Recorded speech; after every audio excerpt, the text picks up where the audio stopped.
Nossa, 8 anos de idade, eu recém tinha saído de um abuso sexual, porque minha mãe me deu quando criança, eu vim da cidade de Ijuí, interior do Rio Grande do Sul. Meu pai é descendente de alemão, olho claro, e eu nasci muito escurinha. Aí quando eu nasci, meu pai disse que eu não era filha dele. Minha mãe tinha 14 anos de idade, uma criança, não tinha condições financeiras de me criar e me deu para uma família. A família que era para me cuidar, o homem bonzinho, aos olhos de todos, era o que me abusava dos 2 aos 8. As minhas memórias são entre 6 e 8 anos, então alguns flashes mais pequenininha.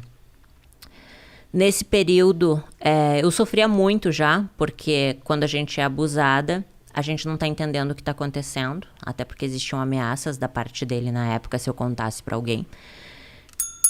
Fui contar pra minha mãe só aos 21 anos, em uma crise onde eu culpei ela. Então tinha muita mágoa da minha mãe, muita mágoa do meu pai. Aos 8 anos, a minha mãe de criação viu esse homem me abusando. E eu amava muito ela, era uma professora de português lá em Juí. E ela cuidava com muito amor de mim, sabe? Eu via nela uma mãe. Só que ela não poderia continuar me mantendo lá por causa dos abusos dele, porque ela viu e me devolveu para minha mãe, só que não contou nada para ela. Antigamente as pessoas ficavam casadas, né? Não se separavam por nada, então ela não poderia se separar daquele homem porque ela tinha construído uma vida com ele. Você tinha noção disso naquele momento? Não, naquele momento não, né? Eu era uma criança que tinha que me separar da mãe que eu amava, que era minha mãe de criação, pra finalmente morar com a minha mãe. Só que minha mãe era uma criança. Eu acredito, Rafa, hoje, que a pessoa não pode dar o que ela nunca recebeu. Se tu não recebeu amor, tu não sabe dar amor. Então, a vida dela foi um pouco assim foi também. um pouco... eu não vou expor muito ela, né? Okay. Mas ela passou por muitos problemas também. E aí eu me tornei uma adolescente muito rebelde. A gente não tinha amizade, eu e minha mãe.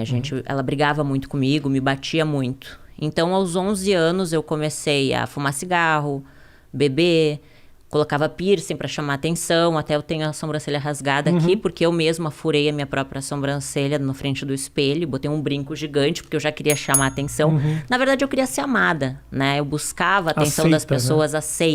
Aceita. Então, com 11 anos, eu sofria isso, sabe? E eu era muito magrinha. Então eu via as meninas gostosonas, assim, tipo, nossa, os meninos querem ficar com elas. E ninguém queria ficar comigo.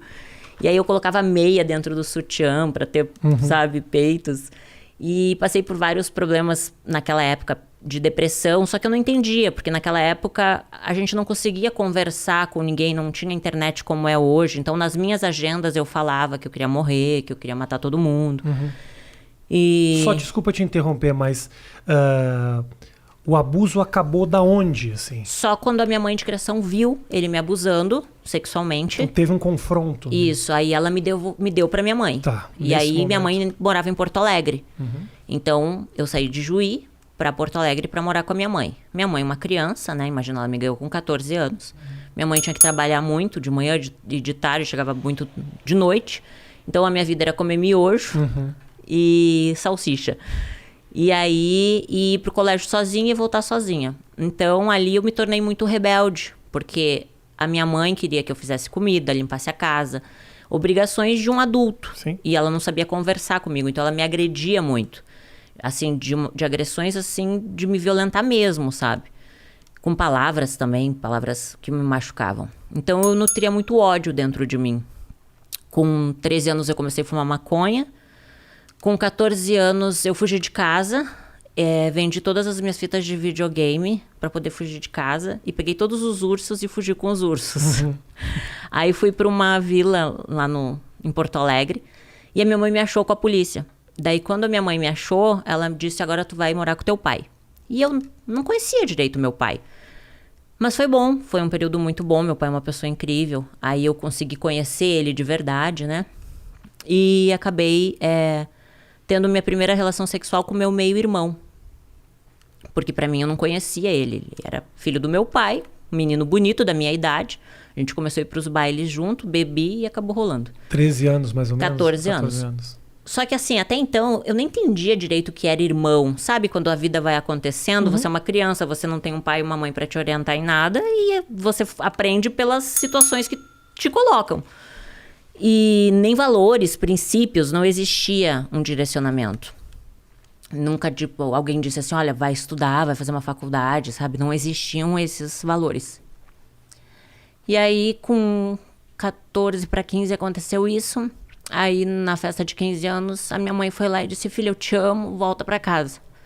E eu amava a minha mãe, por mais que ela me batesse, ela era minha mãe, né? Claro, óbvio.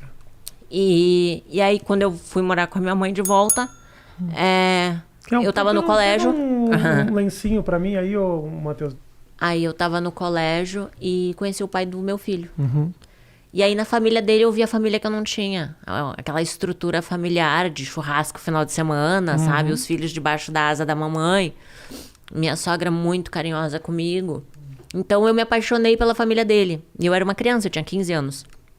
Aí o meu ex-marido, na época, tinha 16, uma criança também. Sim. Mas a gente, nessa idade, a gente acha que a gente é adulto. Aí a gente queria ter um filho. Então, imagino também que a sua vontade de amadurecer era para escapar de muita coisa que da infância não tinha sido das melhores. E a minha mãe me batia até no rosto. Imagina eu aos 15 anos apanhando no rosto, sabe? Era uma forma de fuga. O casamento foi uma fuga. E aí eu me casei achando assim, bom, agora eu vou ter minha casa, vou ter minha família, né? Vou ter o meu filho, vai ser para sempre. Só que quando eu me casei, eu era uma criança. Então eu morava com a minha sogra e foi maravilhoso. Aos 21 anos, quando a gente foi morar sozinho, eu e ele, a gente comprou um apartamento, eu me vi uma criança cuidando de outra criança, mimada, porque minha sogra me mimava, eu não sabia cuidar da casa. Então eu brigava por causa de um copo de água na pia, uma toalha em cima da cama, sabe? Então nosso casamento virou um inferno, porque eu não sabia ser uma boa esposa, eu não sabia. Difícil, você era uma criança. Eu era uma criança. E aí, aos 21 anos, só que ali, Rafa, a ambição cresceu dentro de mim. Porque eu comecei a ver as pessoas... Sabe quando você começa a ver o mundo? Pô, a pessoa tem carro. Eu quero ter um carro, sabe? Eu quero me vestir bem. Você começa a ver que existem pessoas que crescem financeiramente. Então, eu era coordenadora de RH de uma empresa de marketing promocional em Porto Alegre. Eu comecei como demonstradora no supermercado. E como eu sempre fui muito comunicativa e feliz, assim, sabe? A empresa que eu trabalhava me contratou como recepcionista, depois auxiliar do RH e depois coordenação do RH, mesmo sem faculdade. E aí eu dava o meu melhor, sabe? A primeira a entrar, a última a sair, sempre fiz direitinho o meu trabalho e sempre cresci assim. Aí com 21 anos, meu casamento acabou e aí eu me vi cheia de conta para pagar. Na época, eu contratava meninas para fazer evento. Nas feiras. Perfeito. E aí, quando eu falei com uma amiga minha, que eu tava com uma crise financeira, ela disse, olha, eu tenho uma amiga que fechou numa casa noturna e ganhou R$500. Eu disse, pá, R$500? O que ela fez? Ela tirou a roupa? Então eu vou tirar a roupa. Claro. Só que não foi bem o que aconteceu, né?